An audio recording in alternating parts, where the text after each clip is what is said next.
news.org.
And welcome to the Malden Zone. I'm your host, Ed Lucey, and I have a guest with me this evening, Neil Kinnon, Ward 6 Councillor. We have another guest that we expect to have along with Neil, who's on his way and probably get caught up in a little bit of the traffic because of the weather. But if you think you've had enough election conversations and you think you've been deluged enough with the propaganda and pamphlets and analyzing the election, I hope you stick with us for the evening, because we have some insight, I think, of why things happened the way they did in the results yesterday. And obviously, in any election, there are people that are very elated, and other people, depending on what your persuasion is, was disappointed. As we progress into the program, if you do have any questions or comments, or you have an opinion that differs from us, I hope you'll take the time to call us at 781-397-8286. And with the results that have just come in, we haven't got all the totals. I was hoping to have the Malden results tonight, but we weren't able to get those because I think the city was in a meltdown after all the people went to vote.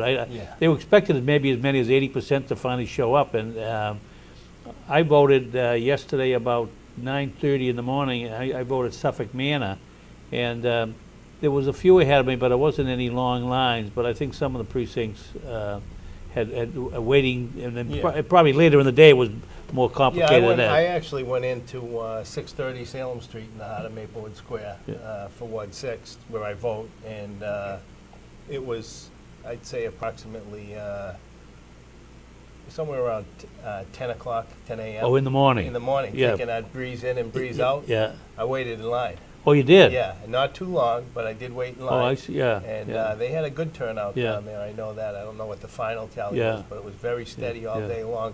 I did hear that the overall turnout was upwards of 70%, which is pretty good. Yeah, and for national elections, they do get. Now, Carol does works as for the city at the precinct, but she works at City Hall. Yeah. And of course, in the primary this year, hardly anybody voted. It was really a very expensive day for any communities to put on an election, and because of the lack of involvement with competing candidates, it was kind of a dull election, and the result was that hardly anybody comes. And in that particular precinct, which is at Government Center, right, there are the drawing is from some of the elderly, but they're also from the high-rises, the Gateway and 160 Pleasant Street, which is a high-rise complex. And those people, in many instances, they sign a lease for a year, maybe stay true at the most, and then they come and go, and they don't connect to the local elections. They'll vote statewide elections, and they'll vote certainly national elections, but it's possible in the course of the whole day, if they have 100 units or so, they'll probably get 1 or 2 or 3 people come in, because they wouldn't know the mayor or a city councilor or a public official or city employee if they fell over them, because they're in those buildings, and they're not from Malden for the most part, and they don't stay very long. Yeah, it's more just it's a bedroom for them. That's right. They work, usually in town, that type of thing. Yeah, so and they're not invested in the community. Yeah, and they're there because part of the reason they're there is because they're convenient to the T. Right. And our other guest who finally found a parking space is here. It's Craig Spadafora, Councillor at Large. Mayor, Councillor. Hi, Craig. Now, just to recap, Craig was on my show last month. Yes. And we had some predictions that day for that show, and I don't know whether they kept track of what we, by taping the show, but I had some opinions of the impending results of the election, and Craig and I didn't always agree, but I did think that that night, that at the national level, that that Obama was going to win, but I thought there'd be a possibility he could lose, mostly because if you look at the numbers, 4 years ago he won by almost 10 million votes, and I guess the final results yesterday are about 3 million. But more important than that is, I really thought across the country there's a lot of people that were exhausted their unemployment and their 401ks if they had one, and they were really at a point where I thought a lot of people at the last minute, and even the younger people getting out of college, where 4 years ago hope and change was a big issue with the Democrats, and 4 years later the people getting out of college don't have even job opportunities and they have a lot of debt. And I really thought that it wasn't going to surprise me if Obama lost, mostly because maybe at the end they would end, people say, how much worse off can I be by changing the people? And that's what happens when you're not happy. You look for something different. And I really thought Senator Brown was going to win for a lot of different reasons, mostly because he already had the job. And theoretically, at least the theory is that if you don't have a negative vote and you've got the job already, your chances are pretty good you get reelected. Well, he didn't have a negative vote, but he didn't get elected. So anyway, maybe you pick up on that. We'll get Neil after you to kind of fit it in. I've done enough talking, I think. Well, I think, my memory, if I can remember, I believe I agreed. I think Obama, this is before the first presidential debate, too. Right. Because right after that, they thought that Mitt could come back and stage a somewhat comeback. But I just felt, I didn't see the energy in the Republican Party from at least Mitt Romney. I think Paul Ryan, was a great choice for VP, personally. But I think anytime you want to talk about those big issues, they call them the third real issues, any kind of change, it doesn't excite people because it's, there's going to be something happens to be ultimately negatively towards you, meaning Social Security, Medicaid, Medicare, the debt. That's not the fun stuff. The Democrats, they went in there with the whole thing of, forward, it was forward this time, and we're going to lower college tuition, we're going to do all these things, but unfortunately we're going to pay for those. So I wasn't too surprised or shocked at the presidential election. Senator Brown, I honestly thought he would win, but I thought it would be close. But the last 2 weeks, to be quite honest, we were talking to your son, Councilor Lucey. I think when the governor, when Senator Brown went after Elizabeth Warren, he called the professor a couple times. I kind of cringed at that because I know how that was going to be taken in the field. It was going to be, attacking a woman, and we've mentioned that before. It's tough to go after a candidate, never mind a woman candidate, because you have to be very careful. And I think when he kept on calling a professor, and a couple times I think he accused one of those commercials of having fake actors. It was a union employee, but it wasn't a fake actor at all. I think that kind of started to change his campaign. And I think everything that he did in the first campaign, unfortunately, he didn't do in the second campaign. Meaning, I think he got very aggressive because he had to, but I think that changed his demeanor. And I think he started getting a little attack back, which again changed his demeanor. And I don't think people like those attack ads. I mean, if you even the congressional stuff, the last couple of weeks of the election, last couple of days of the election, they started doing these surveys that Kelleher did a great one, saying people are just sick and tired of seeing these negative ads. Talk about what you're going to do. And I'm not going to underestimate the Democrats in the state. I read there was anywhere between 25 and 29,000 people in the field yesterday for Elizabeth Warren. I mean, that's unprecedented. Hope they're not all on the payroll. No, I think they said, one article said some were out of the state, some were in the state. But there was 25 to 29,000 people in the state of Massachusetts working for Elizabeth Warren's campaign. And I'm assuming was working for Obama as well as the other Democrats. So, that's one thing the Republicans never had is a ground game. And they did a great job. Obviously, look at the turnout. Yeah. And that affected, I don't know if you mentioned it, was Senator Sayes, which I'm completely shocked by. Well, we'll get to him in a little while. Yeah. Neil, what's your take on the national election? Well, my take on the national election, and you and I talked yesterday. You said, "Oh, what do you think's going to happen?" And I said, "I have no idea." And that was before the polls closed. Yeah, that was. Yeah, okay. That was before that was in, I think, the morning. Right. And I was at work, no idea. Didn't feel as though anybody had it right. The polls were all over the place. But you have to give it to the Obama people in terms of organization and dominating the narrative of the campaign from long before it started. They painted the Romney as a rich guy into a corner, Bain Capital, all of that.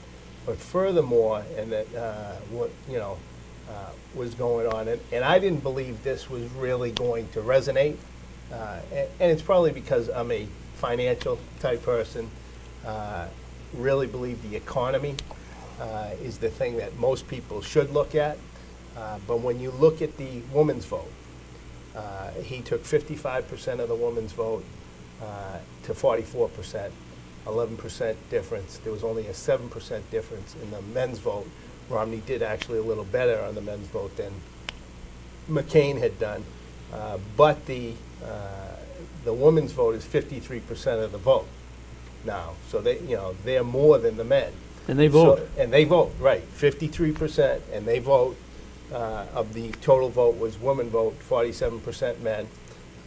So when you look at that, had somebody known that ahead of time, that was going to be the turnout, and the women were going to go that much for Obama, I think you could have made that prediction. Nobody was predicting that, but it's a troubling thing for the Republicans.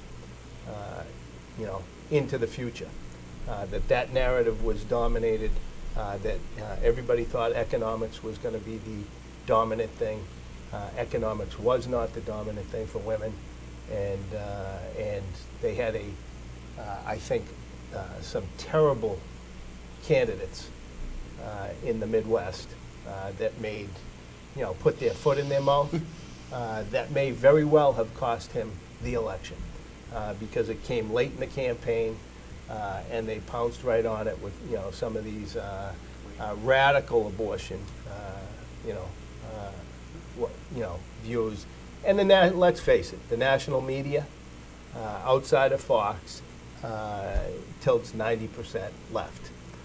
So they pounced on that. The national media, by and large, ignored what was going on in what went on in Benghazi. Clearly, 60 Minutes buried the story they had. So, they have an apparatus that is fully entrenched. I think, given those facts, Romney did probably as well as he could. In the end result, there were 116 million plus votes cast. Romney, had he gotten 300,000 more votes, he would have won the election. They lost by 100,000 in Florida. They lost by 100,000 in Virginia. They lost by 50,000 in less than 50,000 in Wisconsin, New Hampshire, 35,000 in New Hampshire, and 50,000 in. And I could have it wrong on. It was 50,000 in Florida. I'm sorry, 100,000 in Virginia, 100,000 in Ohio. Those are extremely close races that could have gone the other way. Any number of things could have made that happen. I think, again, he's got nothing to hang his head on. He ran a tremendous campaign. It is amazing to me, as a financial person, that this nation could elect somebody who was blaming somebody from 4 years ago for what happened, and that we had 7.9% unemployment. We haven't re-elected a president with over 7% since FDR in 1936. Right. It is absolutely shocking to me, but the Republicans are to blame because they let them dominate that early narrative and let them get away with it, from my standpoint. And in terms of Senator Brown, big fan. I make no bones about it. Big fan of Senator Brown's. The type of Republican, if you're ever going to elect one in Massachusetts, that's it. But in terms of, believing he could win, I always thought it was a long shot. Communicated that to many people. And it wasn't because, I think if it was 2 years ago, head-to-head with Elizabeth Warren, he'd have beat her. But when you're going up again in a national election, the turnout is so much higher that many people splitting their ticket just probably wasn't going to happen. I don't think it was because Elizabeth Warren is this great candidate. I think it's because Massachusetts is overwhelmingly Democrat. We're out there on an island, maybe with California, and you know, that's how I saw the election going. I'm not surprised. Yeah. I think if you said the turnout numbers were going to be that high, You would have known. you would have known. But No, they people expected didn't- it, I mean, they expected, they get that, that's not, I don't think it was any higher this time than it had been another They presidential expected it to election. be lower. Yeah, they did. Why? They expected it to be lower because they didn't think he was going to generate the same type of energy Yeah. that he did the first time around. Nationwide or in Massachusetts? Nationwide. Oh, okay, all Nationwide. right, And yeah, so no, their, that's true. Their ground game, Yeah, their ground game was tremendous, and the Republican Party has a real serious issue in terms of addressing. You know, they keep talking about the Hispanic vote and the black vote and the whatnot, but the women vote. The women vote. The women vote. and the gay vote. Yep. The women vote is the is Well, the, that's what, 10% of the well, I population, mean, maybe. you know, for me, it's offensive. It's a, you know, as somebody who grew up in a Democratic family, I don't claim to be one anymore, but it is offensive to me what the Democrats have done, and essentially they are a party of let's see how we can cut up the electorate in different little pockets and divide them up, and it's a party of grievance now. I suspect that's going to help them maybe over the next generation. That will come apart on them in a terrible way economically later when those groups start fighting for the shrinking pie. And that's inevitable when you keep cutting up groups. And it's divisive for the country. We were all Americans. You have different views on different things, but you know, I find it offensive. Yeah, but that's, I think in the grand scheme of things in politics, the strategy is to get your vote out and win. Now, where the vote comes from is how you formulate your platform or your campaign. After Barry Goldwater's debacle, they said that's the end of the Republican Party. But what they did at that time, they reconstructed the Republican Party, and the solid South, which had been Democratic since FDR, in some instances even back before then, became Republican almost without exception. All except for now Virginia is rolled over, but for a number of different elections after '64, when the Republicans lost to Johnson, the South was like in the bank for the Republicans, and so their tempo and their direction of their strategy was to cater to and pander to the South, where the Democrats' reputation was with the working blue-collar union people, teachers who are very influential in California, in New York, to some degree even in Massachusetts, and I guess my thought is on the Brown thing. I just felt that people didn't dislike him, so why would you not vote for the guy? Except that this time here, the special election in January that he got elected at. People weren't paying attention. It was winter. It's cold. They were thinking more of paying the Christmas bills, and Martha Coatley ran a poor campaign, obviously. And you know, the adage about elections is, you know, when you win, all the flaws get overlooked, and when you lose, you know, the old adage about victory has 1,000 parents and defeats an orphan. She ran a terrible campaign, and the result was that. I guess they say that they estimate that Brown got almost half of the Labor vote that election, and it was like turnout because it was in January and whatever. And then all of a sudden, a man that was preparing to run statewide for treasurer or another office got elected senator. But once he got in, I didn't think he did anything that would sway people not to support him again. But the unions, I think, made a major difference in yesterday. They were out. I had someone knock my door at about 6 o'clock last night. Yeah. And the guy with a clipboard, and he looked cold. He had a hat pulled down, and I thought it was my neighbor. I didn't even go to the door, really. I thought my neighbor was coming. Oh, he said, "Come in." And then I got another knock, and I finally said, "Gee," I went to the door. And there's this stranger, And I said, I already voted, and there was a sign for Warren in the yard, so I don't know why he would even bother to stop. He was. They want to make sure you voted. Just to make I sure guess you so, voted. but I voted in the morning, and they should have, if they Yeah, had. they should have been checking at Yeah, the polls. yeah, why- You would think. But. Yeah. But I think the thing about this too, Mayor, is they said it nationally. This is probably these races or this campaign election season has probably changed the demographics for the next 20 years, because the Senate now has more women than ever before. We've elected our first senator from the state of Massachusetts here. There was a comment made on ABC. It says it's the last time you're going to see two white people running against each other, and they actually had to tell the commenter that the president wasn't white. It was one of the funniest things I've ever seen on ABC. But his point was, it's probably the last time you're going to see an old white guy, meaning Mitt Romney, run against even an Obama, because the Latin vote, Latino vote rather, and now the women. You could have a chance now for the president's election coming up in 4 years. Will there be maybe Latino Rubino from Florida, or a female going for the president? It's probably changed that forever. But to Neil's point, as far as the women, Obama won the single women, I think, hands down, like 60% of the single women. But also, I think they were genius at David Axelrod when he put Michelle Obama up there on stage. I mean, I think she won over a lot of the women votes. She did a great speech, and I think related to the women where, Ann Romney, she had it, but she didn't come across as inviting. And I think, it's partial politics today. It's a little preaching, it's a little acting up there, and the Obamas did a much, much better job up on stage. And the stage presence from him is almost like Clinton. I mean, he gets up there, he's a rock star. Well, that's another thing that I meant to make a note of.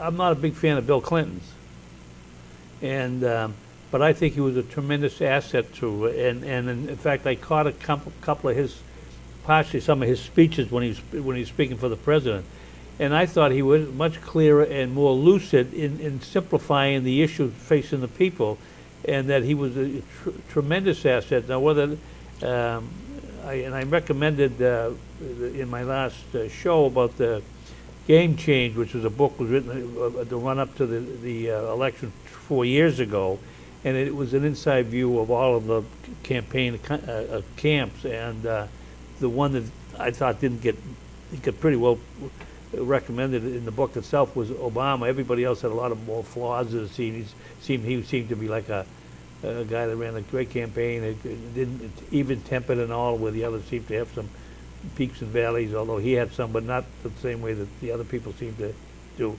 But in any event, the thing with Bill Clinton, I think he was a tremendous asset. Now, whether he's doing it for his wife for 4 years from now, or because they didn't really like each other, they had a lot of.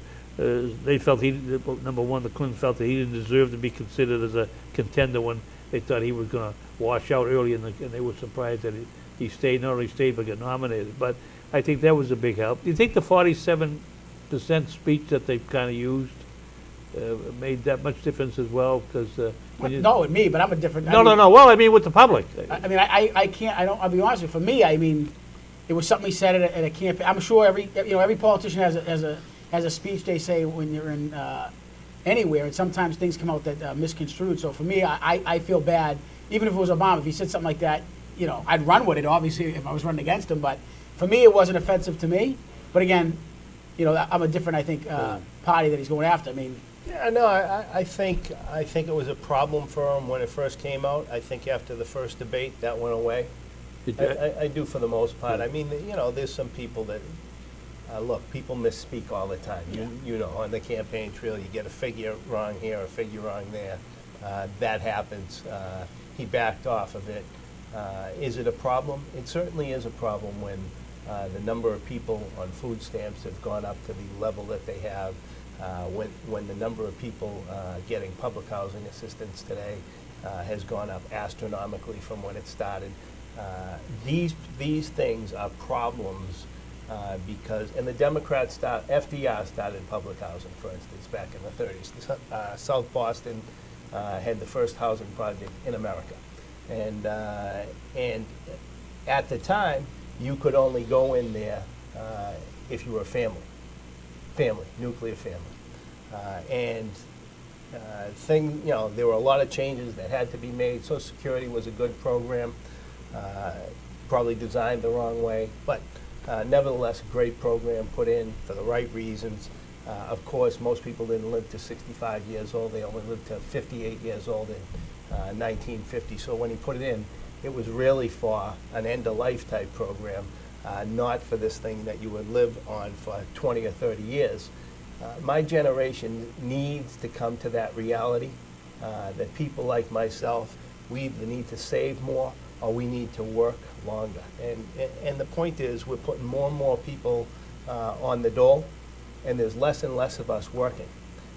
So how's that going to work for the next generation when we're expecting them to pay for this, these programs that when they were put in, nobody envisioned that people were going to live so long. It's unconscionable to me for both parties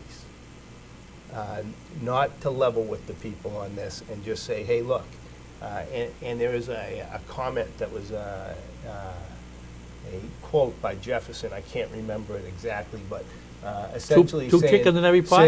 Did he say that? That no generation should leave their debts to the next generation. Yeah. It is unconscionable when you think about it. It's like me going out and saying, look, I need $1 million home because I want it. Buying $1 million home and then saying to my kids, hey, I can't pay it off. You guys pay it off after I die. No one would say that's okay. That's what we're doing. That's what we're doing. Yeah, but you know, beyond any of that, though, you know, if you ask politicians to be straightforward and honest with people, and tell the way life is and the reality they of won't get elected. No, even Mondale, when he ran against Reagan, he said there's going to be tax increases, and he wasn't going to win that election anyway. But how many people do you think that endeared him to when he told them ahead of time, you're going to be paying more taxes because we're going to have to increase it to make the responsibility? It endeared him to me. I voted for him. Well, because he was honest. that goes back to the old adage about anybody under 40 that isn't a liberal has no heart. Those that are over 40 that are conservative have no brain. So you were under 40 at that time.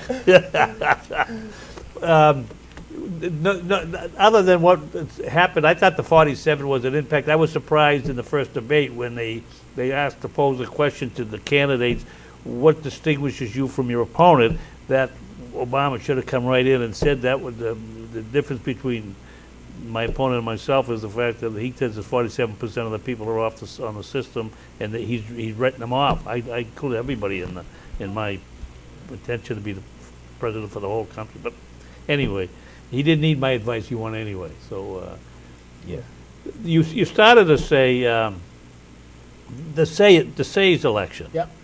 Quick another story on that. I had Michael Goldman as a guest early in the year. And at that point, Richard was already planning to run. Good resume, track record, success. Did well in his district as a Republican, running as a representative in Wakefield, and then as a state senator, which of course included Malden.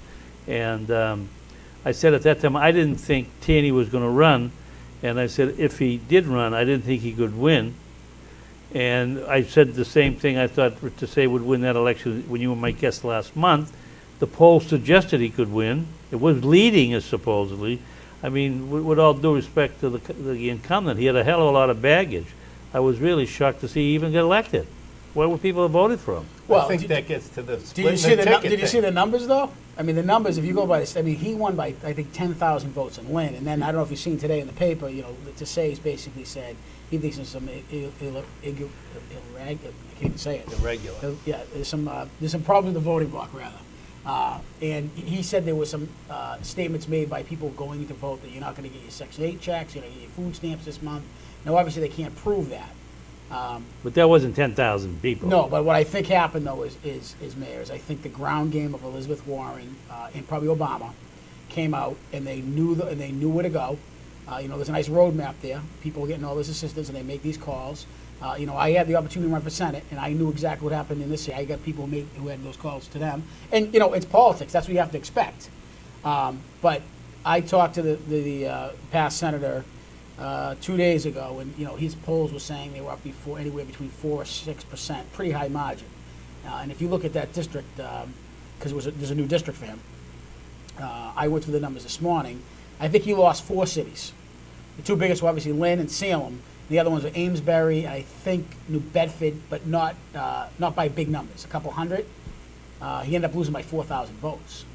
Right. 1%. He Yeah. lost by 1%. Well, again, I think this comes down to the same thing we were talking about with Elizabeth Warren and Scott Brown, just a smaller microcosm of that, is he got caught up in a very high vote turnout for the presidential election, and I think it goes to prove that most people, by and large, don't split their ticket. Yeah. If they're voting for the president, they vote the straight ticket line.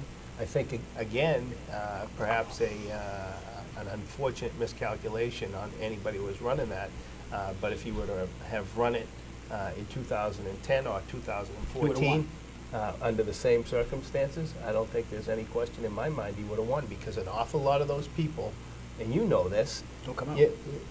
look at municipal elections, the typical municipal election in this city, where less than 20% of the people now come out. Yeah, but that's a good go ahead. And look at the state elections, and you get, probably double that. But look at a presidential election, and you get way more than that. And if you want to know why the people with the trash bag issue a few years ago, why they succeeded in getting all those signatures, because they had a strategy laid out for them that said, show up to the polls on election day. The presidential, you can get the number, go to the polls on presidential election day, just stand there, you will get enough signatures, because there will be more than enough people who come out on presidential election to do this. And that's what happened. I think again, he ran into that. Unfortunately for him, the city came out. If anyone predicted Lynn was going to come out in the numbers they came out in, he probably would have known he had a real uphill fight on his hands. Yeah, but aside from all of that, the incumbent had a lot of baggage, and that alone should have turned people off when he went to the polls. The man had $20,000+ a year income. He didn't report it on his taxes, and his claimed it was a gift. I mean, that was just the minimum part of the issues that came up. But people do split the ticket, because although Malden wasn't in the paper today, I didn't see those results. Melrose and Wakefield, if you look at the numbers, Obama carried both of them, but Brown carried Wakefield. Now, the obvious reason why he carried, right? I mean, he went to the local schools there, and played ball there. But the fact is, people went in the vote in Wakefield. They voted for Obama to some degree, and then they turned around and they voted for their local guy. But if you look at Massachusetts for Romney, I think before the election, if you went back a couple of years ago and his strategy was to run for senator, let's say, in a regular election, not a special election, that he would have had a difficult time to win in a primary, and he wouldn't have been able to get. I don't think he could have got elected either governor or senator in Massachusetts. And here he is with a homeowner in Belmont, and he ended up losing Massachusetts by 20 points, because not only are we Democratic, but a Welt and a Salucci could get elected governor, and he couldn't get. I didn't think if he ran again he could get reelected in Massachusetts, and he came close to becoming president. With some of those variables that you mentioned, he could get elected on a national basis, but he had outworn his welcome in Massachusetts, I think, and I don't think he had. Forgetting about the running for president, he wasn't popular when he left office, because he was running for president two years after he got elected governor. He lost Belmont. Oh, did he? He lost his own. Well, they're against Mormons, I think, over there. The temple. I mean, And that should be. No, but I'm saying he lost his own hometown, which But is to compare Massachusetts. Yeah, but that No, should I be know, a you're that right. should be We a don't Republican have- town. I mean, that's where the money is. I mean, if the But we don't have Republican towns barely here. I mean, you got, the National Democratic Party has taken note here for some time. Look at the Northeast. You used to have Vermont, that was a Republican place. New Hampshire was a Republican place. Maine was a Republican place. Pennsylvania. Geez, man, when you were young, Massachusetts used to be a Republican place, and had a lot of Republicans, and we do not have. There's no balance here. no balance But there whatsoever. isn't any, yeah, but there's no balance in Nebraska, and there's no balance in some of those other Yeah, but states either. we're not talking about that. Well, I know, but But I mean, there's a niche market there, and they're Republican, they're not Democratic, and they have a different set of values than Yeah, people in Massachusetts. they clearly do. We Yeah. have a secular set of values. They have a more Judeo-Christian Yeah. set of values. I had a grandson come up and visit last week for a few days. He lives in Florida, and he was talking. He works with a group of people who are very staunch Republican. It happens to be in a particular job, and they refer to the election Tuesday as they were voting the Bible. And maybe that's a difference. There are people who solely would, factor in that element as why they would vote a particular way. And that's another thing with that I thought would help Romney was he had all those debates prior to in the primary as a Republican, and that really seasoned him to compete on the stage with the president in terms of the debates that they would have, if you want to call them that. And the other thing was that when he went through that primary process, he was never had more than a 20 to 25 commitments among the Republicans. He just had more money than the other people, and he was not as far out as some of the others. And the result was that near the end, he was the last man standing, so to speak. And afterwards, he looked pretty good. And but in any event, it's an interesting phenomena. And you mentioned about the Republican Party. Out of all that, the Tea Party is the people that really dictate the Republican primaries. Were they gained or losing from this election results, do you think, in the future? It's very difficult to say, again, I consider myself a Maldonian. Oh. I don't really, Well, some teacups in the city. I think they're on the fiscal side. We'll see what happens in 4 years. I'm not a believer. I think that there'll be this is just my own belief, that there'll be an awful lot of people regretting their vote. And from an economic standpoint, I think the Republicans, again, with some people who were way out there in the Midwest, made some statements that hurt tremendously Romney's chances. And in the Senate, they lost 2 seats because of that, Indiana and Missouri, that should have been in the bag. But he carried the states. He carried the states, but they lost 2 Senate seats that should have been in the bag for them, and they should have lost them for what those guys said. But the reality behind it is the Obama group made this claim on the women's reproductive rights, right? Well, we had Reagan for 8 years, Bush Sr. for 4 years, and W. Bush, right, for 8 years. And I don't think they made a run at overturning Roe v. Wade in any measurable way once. I think that, that's something, even if it was overturned in the Supreme Court, would be a states' rights issue. So it would never be a problem for the state of Massachusetts or any of the blue states, but you got to give them credit because they dominated the narrative to the women with that. I hope, because I hope for the good of the country, that I'm wrong and that Obama gets some better economic advisors and gets us on the right track. But I got to say, I'm a doubting Thomas. He has shown no acumen for the economic side of things. You mentioned some of these states. Now, Ryan, he was supposed to be an asset on the ticket, and he has some of those extreme views that you mentioned that supposedly women were concerned about. Hold on. I didn't say extreme views for him. I said extreme views for some of those other guys and what they said in terms of rape and things like that. Now, this idea that being pro-life is an extreme view isn't shared at least by 45% of the populace. This idea that pro-life... What 45% you talking about? In America. Well, who are they? Huh? Well, who are the 45%? Well, yesterday, the guy who lost got 49% of the vote. Yeah, but they don't. Not everybody did vote on that one issue. So let's just put it in perspective. If a person If a person like Joe Biden, this is a perfect example, gets up on the stage in his debate and he says that, yes, I believe what the Catholic Church says and that I believe life begins at conception. So when he says he doesn't support that view publicly, does that mean he supports killing? You can't say, I believe life begins at conception, I don't think, and be intellectually honest. You don't believe it does, or you don't think that you can have that position? No, clearly Joe Biden has no intellectual honesty from my standpoint. Yeah. But if you make, Senator Casey in Pennsylvania has the honesty. He says it.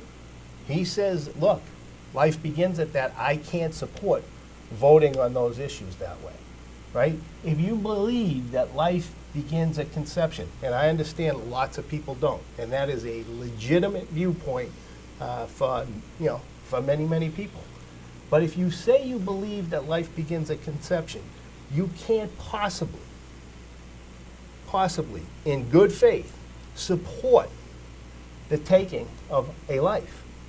So to say those people should have no voice in government, I think is pure silliness. We could go down any litany of issues and make that. It is more disingenuous for Biden to say what he has said than for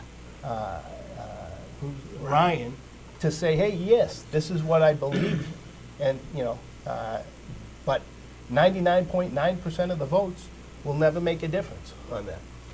Well, that's a discussion that you could take a night and probably not resolve. But keeping in mind that what can you resolve? That if you say I believe life begins at conception, you can somehow then make an argument that that's not the taking of a life. Well, come on now. No. Intellectually, this is an easy one. I'm not taking a position. I'm just saying, look, from an intellectual standpoint, you cannot possibly say that life begins at conception, but I'll turn my head here if I say that, and if that's gone later, that wasn't the taking of a life. Please, come on. Well, how about in rape and health of the mother or incest or things like that? I'm not saying I'm taking a position. I'm saying is well, you say 45% of the people have. Yeah, but other. I didn't say on that issue. I said on the issue of abortion. If you do the polls, clearly it's coming in that, other than the life of the mother and in rape situations, it comes in at 45% consistently that people think it shouldn't happen. But I don't think those figures are accurate in America today. I don't even think that they had a hard time getting 45% in Italy, and they certainly wouldn't get 45% in France. And then the polls I've seen don't tell the truth. But regardless of that, that is a legitimate It's position. a simplistic response to a question, and when you probe the question into a deeper meaning, you'd find that there are any number of different situations where people would disagree with that. And once they do that, then you open the floodgates to say, well, if you can make an exception for this reason or that reason, therefore you don't really have that position.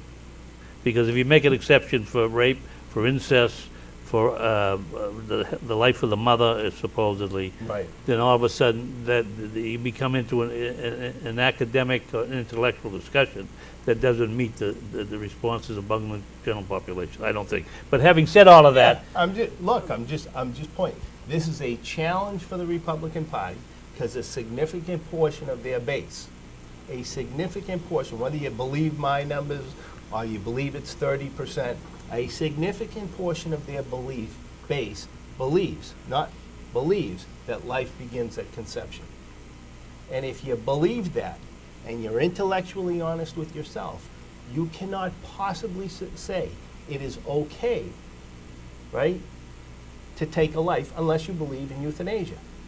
And that's a legitimate position, too. Well, we hear that on the ballot. This is right, unless you believe in euthanasia. One overwhelmingly. But that's only 6 months. But by the way... No, that lost. No.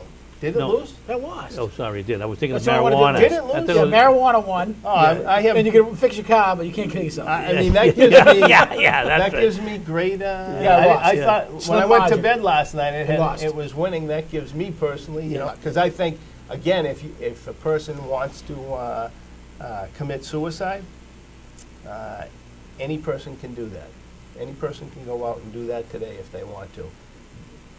Once you get the government involved in that, you are going down a slippery slope. So now, are you saying Very you slippery. didn't, you wouldn't support that referendum question I even? would not. Oh, so if you can amble down to the garage, turn on the ignition and. Oh, no, I'm not talking about the garage. I'm talking about Marijuana? No, I thought you were talking about assisted suicide. I No, am. that's what he's saying if you go to the garage and turn your car on. Yeah, you can And- you can sit in the front seat of your car and No, let the you fumes have get you have the right to make that personal choice. Oh, I would never take your personal choice away on any of these. well, then why wouldn't you vote What- yes on that question? Because I don't think you want the government to go there. Because once the government goes into things like that, it's and I'll give you an example. Let's take abortion for example. You're back to abortion. Let's Yeah, not. no, let's take Because I have to. abortion. I have. Okay. Let's So take a let's minute. go- Let's take no. a minute. I have two Well, quick let's things. go back to right. assisted suicide. All right. I almost forgot to. You didn't because- expect this. No, I did. But I almost. There are two public announcements I wanted to make, just as a change of pace for the moment. One is this coming Sunday, on the 11th of November, there is a Veterans Parade as the city honors the veterans of the many wars that we've been involved in. And it starts downtown at the Legion Post on Pleasant Street. And the kickoff time is usually 11 o'clock. Yep, correct. It is. And where does the parade end up, Councilor? It ends up back at City Hall. It does. So it goes around down Pleasant Street and then back around. So those of you that have an opportunity this coming Sunday, take the time and give respect and appreciation to the veterans of the wars and those that particularly aren't here because they represent the country in those events. So anyway, the parade is at 11 o'clock this coming Sunday. The second thing is the Fabulous Finds, which is a consignment store in Greenwood in Wakefield, which is on 951 Main Street, which is across from the post office, not far from Senator State's old office, and just beyond, there's a Catholic church on Main Street on the left-hand side, but there's a block of stores. And they're having closed collections from today through Sunday at 6:30. So they open at 11 o'clock in the morning. They open until 6:30 in the evening, and they're looking for clothes that are for children or adults, and they're hats, gloves, and coats in wearable condition. Obviously, no missing buttons, no broken zippers if they're jackets. And these clothes are going to be taken down to New York and New Jersey to be given out to the people who've been devastated by the storm that occurred down in that area. And Fabulous Finds is owned by Linda Lucey, who's my daughter-in-law, and she happened to come by today and tell me she was involved in it. And I said I would do a show today, and I would mention it. So she opens at Fabulous Finds in Greenwood on Main Street, 951, and it's hats, gloves, and jackets, and it's for us the week through Sunday from 11 to 6:30 at night. And now back to where we were. Yeah, my position on this is just that you don't want government involved in it because it's a slippery slope. Because they'll say, oh, you don't want to, the government won't tell the doctors they have to do this, right? Yeah. But they're going to tell the Catholic Church and many churches who don't believe in a certain thing today, right? They're going to tell them, you must provide it, even though it's morally wrong to you, you must do this. And people say, oh, they'll never tell the doctors to do that. You wait and see. When you get these boards that Obamacare is going to set up, and, it's all The about... death boards? I didn't call it a death board. They're going to make regulations, just like they made the regulation on abortion. But this is a state issue. And this is a state issue today. What I'm saying is, all of this, because they have it in other states, conditions society. And if you look at how Germany got Hitler, right? Germany got Hitler, they elected him. Don't That's forget right. that. They elected him. But he was minority. Bismarck He was in 1870 put in the first Social Security system. And then they continued to have government creep into their life. It took about 70 years. Geez, it's taken us about 70 years, 80 years since FDR for us to get some of these things. And now we're talking about government, controlling health care. I think when you get into assisted suicide, geez, I really don't think the government ought to be telling doctors what to do, and I don't think they ought to be going down that path, because it will condition us for the day where people do indeed say, yeah, what's wrong with euthanasia? What's wrong with not having the mentally ill? They cost us too much money. We should get rid of them. What's wrong with having people with any kind of deformity? Yeah, we should get rid of them. That's how it started. Or gypsies. That's how, or gypsies. Or Jews. Right? That's how it started in Germany. Government doesn't belong in this. That's my viewpoint. Now, you're a registered Slippery slope. Republican. I am. I'm a registered Democrat. Now, are you a Ron Paul Republican? I'm a registered Democrat. I don't claim to be one. Oh, you're a registered Democrat. Yeah, I've never switched my registration. Oh, I didn't realize that. Okay, because interesting. But I can't vote for some of these. Some I'll of be these what? I can't vote for the Elizabeth Warrens out Oh, there, okay. When was the last time you voted for yesterday? For a Democrat of a national office or a statewide? Yesterday. Or a state office? Both. Oh, Yesterday. good. Interesting. Yesterday. All right. Well, I'm not your priest, so you don't have to tell me who you voted for. Well, I voted for Ed Markey. No. Oh, well, I don't count that. That's He's in a national office, right? well. And I voted for Peter Katoujian, and I voted for Maria Curtatone. Yeah.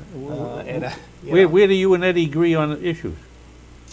Where do Eddie and I agree? Yeah. Eddie's Are you an from MC guy? You're not an MC guy. No. No. Okay. No. So that isn't the affiliation. Ed's from Malden. Yeah. I think he can bring in.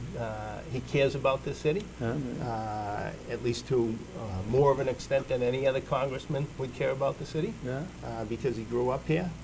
I think that in some of his things, clearly not the issue we were talking about earlier.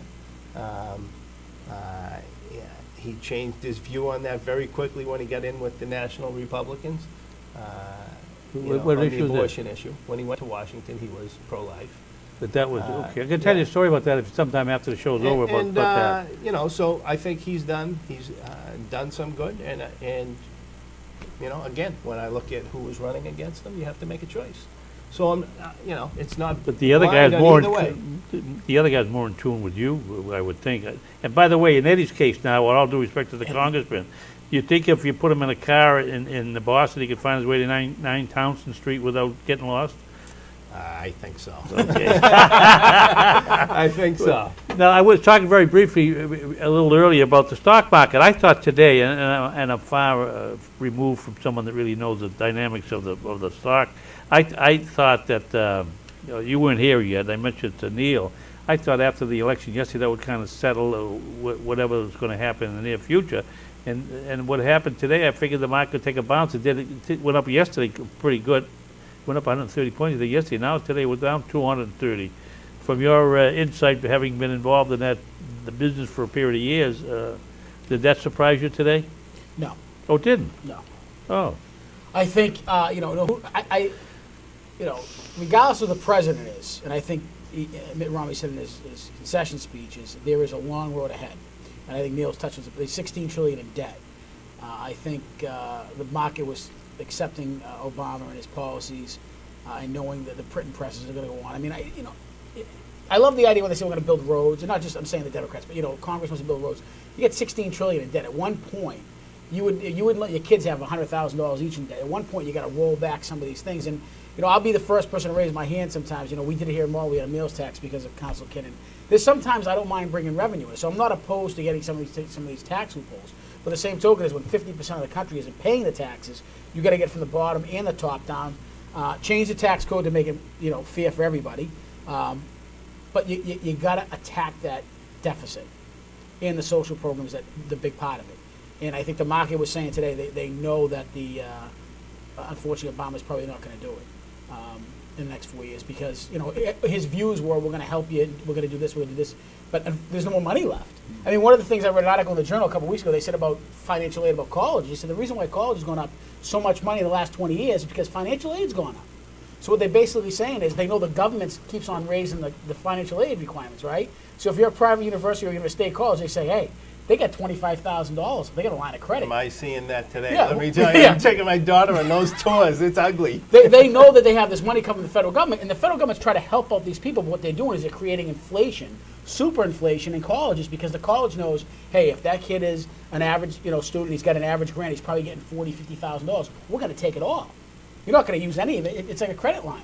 So you're talking about the loan part of it? Yeah, they're talking about the loans. They said that they know that they said the next bubble in this country, the next 5 to 10 years, will be universities, both public and private. And then they went on to say, you know, obviously these chancellors are getting paid huge amount of money, and then not even that, the equipment some of these colleges have. I mean, when I went to college, you know, the gym looked like a gym. I went back to my college; it looks like an LA sports clinic. I mean, they have hardwood floors, they have tracks, and that's what the kid expects today. Drive down Starro Drive, you got Boston University, you got Northeast University and Harvard. These dorms are 3-side glass dorms that overlook the Charles. You'd probably pay $3,000 a month if that was private. So, you know, when the president says I want to help college kids pay, I think it's great, but where are you going to get the money? If anything, roll back some of that. Yeah, I mean, and that's the issue. Look, we went over this briefly. I want $1 million house. Can't afford one. Am I going to stick it on my kids? We want all these things. We want free health care. We want free college. We want to retire at 55. That's great. How's it getting paid for? So we've got to come back to reality. The baby boom generation has been a disaster for this country because they're selfish. I'm one of them. Selfish. You're young enough to qualify for that? I am, 1962. I fall right at the end. I'm ashamed of it because we are going to be the generation that bankrupts this country, and it is not fair to our children and our grandchildren that they be left holding the bag. It's not. And so you've got to separate your wants from your needs, and we seem unable to do that. They should not pass one. If we want health care, that's great. The whole thing, there should have been something on this side and, you know, on the right and left of the ledger that says, here's exactly how we're going to pay for it without increasing the deficit. If you can't do that, you don't add another program, period. Well, there's two 800-pound gorillas in the room that they've ignored. No, Medicare. Medicare. Well, they know that's 3 or 4 gorillas. Well, the two that have been ignored. Yep. The first one you just mentioned is about there's $1 trillion, I think, debt on tuition loans, and I see you have a Wall Street Journal there. There was an article the other day which gets back to the selfishness of the generation that's growing up, and that is that the Wall Street Journal had an article the other day. The co-signers. The co-signers, that's right. And there it is, children whose parents signed them up for the cost of going to college, and when the times get tough and they get out and they either can't afford to pay the loan back or they don't make enough for whatever reason, they have other debt, they have allowed the debt to go to their parent, and they don't seem to be concerned that it's their obligation, but the debt is being paid. But the second one, which is even a bigger problem, and that goes back from every level of government, is the unfunded liability for medical coverage provided very generously for both active and retired employees, and the unfunded liability. I've been told Malden has funded about 70% of the money for their pension. I have strong doubts that that's an accurate figure. And if you look at the state, in the last 4 years, they assume a growth in their investment in the state pension. They dropped it down from 8.5% to 8.25%, and they have had a 1% gain in the last 4 years. So that's a huge number, that the shortfall. And we're at the end of our time. We probably could do another 2 hours. Absolutely. And maybe we'll have a chance to do it again, and we could pick up on some of these issues that we haven't been able to talk to in more detail. And I appreciate Councillor for coming aboard. Thank you. Now, my story about Eddie Martin.